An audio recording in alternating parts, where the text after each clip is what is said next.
You hear that talqeen, guess what? Where this talqeen comes from? It's comprised of all of these ayat put together, that Allah subhanahu wa ta'ala has created all of these things based on haqq and reality, and there isn't any falsehood or batil in them. Sallu ala Muhammad wa ala Muhammad. Allahumma salli ala Muhammad wa So anyone who has faith in any of these things, he is also believing on haqq. And anyone who steers away from it is part of Ahl-e-Bait and the people of the falsehoods. Sixth Imam, Imam Jafar al-Sadiq alayhi salam. Coming back to that taqwa that we're speaking of, that these nights indeed require us to do. That when we enter into this night worshipping, we gotta come clean and we gotta come with taqwa in us. Imam says what? Taqwa is a water which comes out from a pond of the recognition of Allah subhanahu wa ta'ala, from the ma'rifat of Allah subhanahu wa ta'ala. Every bit of knowledge and certainty requires taqwa. On the contrary, batil is that which takes insan away from the qurb of Allah subhanahu wa ta'ala, and there's no doubt that it's repulsive nature. So when you want to seek the nearness, what is the purpose behind all these ibadah? What is the reason that we will be standing up at night time and doing this worship, even if it's a weekday and tomorrow we have to go to work? What is the reason that we're emphasizing a great deal on it? Why? Because this is a special night and we want to attain qurbatan ilallah, qurbi Allah subhanahu wa ta'ala. With this qurb, you need to enter with the heart. That qurb comes with your heart, right? It's not going to come with your physical being. It's that with the heart of yours. So how do you want to bring this heart to Allah subhanahu wa ta'ala? You want to bring this heart in the state that is fearful and is afraid and is muttaqi as well. A person from Sham sent by Muawiyah came to Imam Hassan Mujtaba alayhi salatu wasalam. Allahumma salli ala. And said that king of Rome has asked Muawiyah a question which he is unable to answer, so I have come to ask you. فقال الشامي كم بين الحق والباطل. What is the distance between haqq and batil? Imam Hassan Mujtaba responded by saying, بين الحق والباطل أربع أصابع. The difference between haqq and batil is the four fingers, and he pointed like this. Four fingers are the فما رأيته بعينك فهو الحق. Whatever you see with your eyes is haqq. وَقَدْ تَسْمَعُ بِأُذْنَيْكَ بَاطِلًا كَثِيرًا. And what you hear from your ears, the hearsay, is many a time is batil. Imam did what? He placed his hand on his cheek like this. He said this is the distance between haqq and batil. Haqq and batil. That's the distance between the two. And that is the answer that person. In other way, what Imam is saying, when he mentions this, and batil is when you say, I have heard this. You know, I've heard this. Yes, this is true.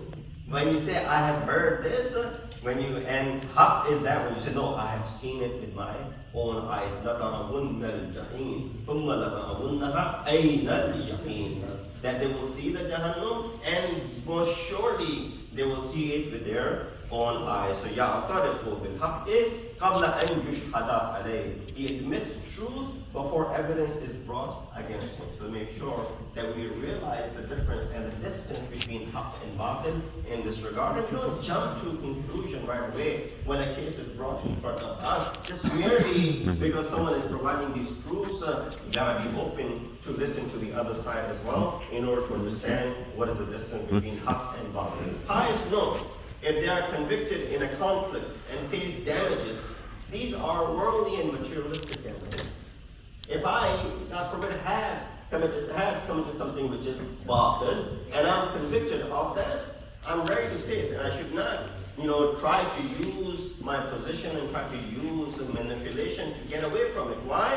A pious person thinks that these are all worldly and materialistic damages, and it is better than the damages of the hereafter. I'd rather face the damages here than wait it out eventually when I'll have to face it in the court of Allah subhanahu wa ta'ala. And it is always a better opportunity, it's always a better choice to face the damages in this life than to delay facing the damages in the hereafter. And secondly, similarly, it is always a good choice to delay receiving the benefits of Allah subhanahu wa ta'ala in this life than receiving the benefits of Allah subhanahu wa ta'ala in the hereafter. That's why when we make dua, and sometimes the dua is not answered.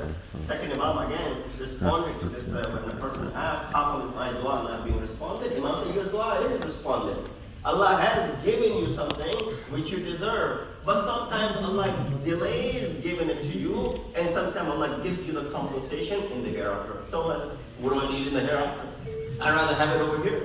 I need $100 right now. I need it right here. I need $100,000 right now. I need it here. Why is it that Allah subhanahu wa ta'ala giving it to me over there? So when you get away from the damages in this life, by what Allah is keeping for you and hold over there is definitely going to be beneficial. Why?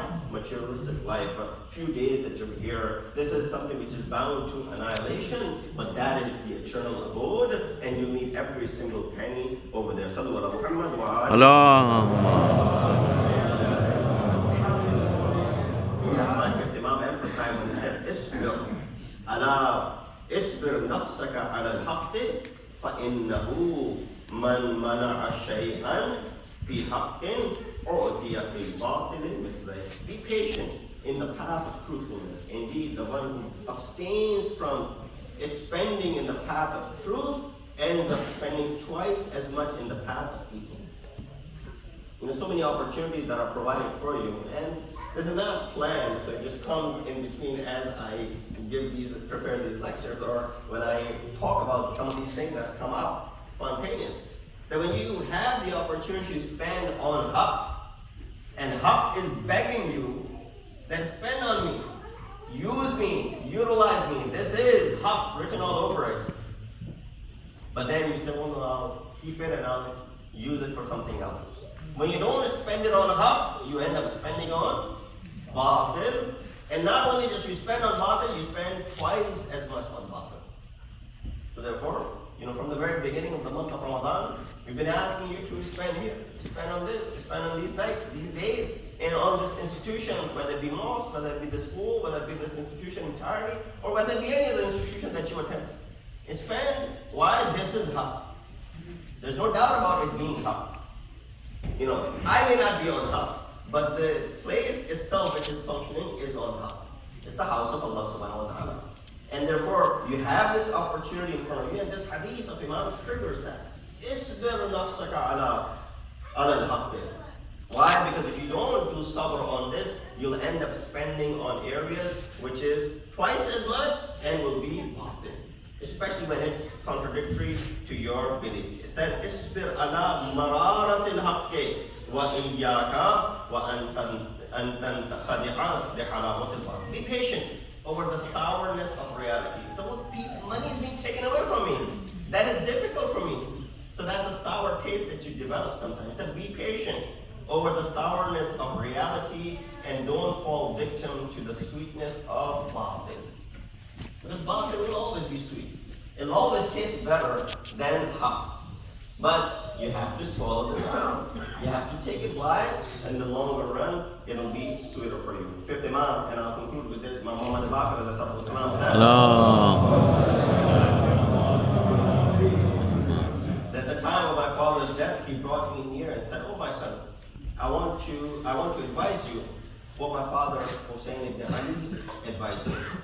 What he did at the time of his death. And likewise what his father Ali ibn Abi Talib advised him just before his martyrdom. So this is a hadith which Imam is a golden chain. He said what I heard from my father, who heard from his father, who heard from Amir al-Mu'mineen. Ya bunayya, isbir ala al-haqqi wa in kana murran. Oh my son, be patient upon reality, even if it is sour.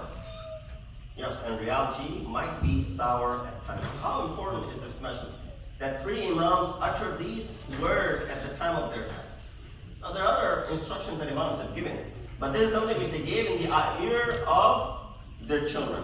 How important, especially when you look at the situation Imam Ali was in the time of his death. You know, he's struck by the sword, and we will be listening to the maqtal of Imam Ali, inshallah, in these nights to come. Similarly, Imam Hussein, who's about to enter this maqtal in Karbala, and to have this ability before the last few moments to give these words of advices to their children. We read in the narration that a man came to our sixth Imam and asked about an issue